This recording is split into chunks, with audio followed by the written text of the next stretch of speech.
I think I was like, I was weighing up environmental science, and I was like, oh, well, what job would I get in environmental science? Like, what would I do? Yeah. I was like, and I had this discussion with my parents, and they were immediately like, computer science, you're not going to get a job in environmental science. It'll be like, what, professional tree hugger? I'm like, what can you get? Yeah. So I was just like, you know what, I'll go into computer science, get myself a nice cushy job.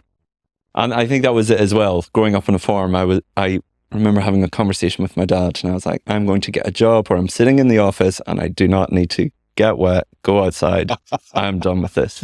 Early mornings. Yeah. So I was at computer science, but the first year come the end of the first term, I was like, I cannot do this for the rest of my life, not doing it. So because you were indoors, because you were in front of a screen. Yeah. And I was getting no joy from it. I wasn't getting energy from it.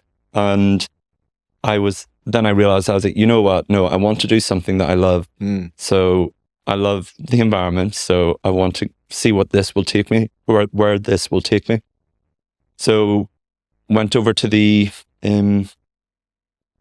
biology labs, chatted with the head of environmental science, and then got the transfer.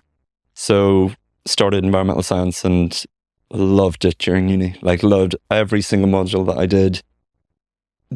And then I realized, God, there's so much that this could actually take me into. It can take me into environmental law. It could take me into environmental risk assessments. It could take me into construction. It can take you anywhere, into planning. And then it came to my placement year. So we had a mandatory placement year. And I did not know what I wanted to do or where I wanted to go. And it was only until my friend at the time, he went in for a job interview at a construction firm. And he went in for 2 and he got 1. And then he said to me, he's like, oh, well, they're hiring, so go see them. Went in, did the interview the next day. And I was thinking, I was like, oh, do I want to be in construction? But like, what's the environmental impact there? Like, you think of construction, you think of the environment, they don't really gel together.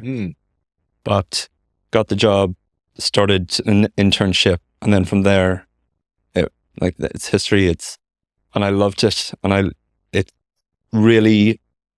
think that really lit a fire under me to then think, okay, like construction, it is such an invasive industry to the environment, and what can we do to reduce that impact? And from there, it's just been great.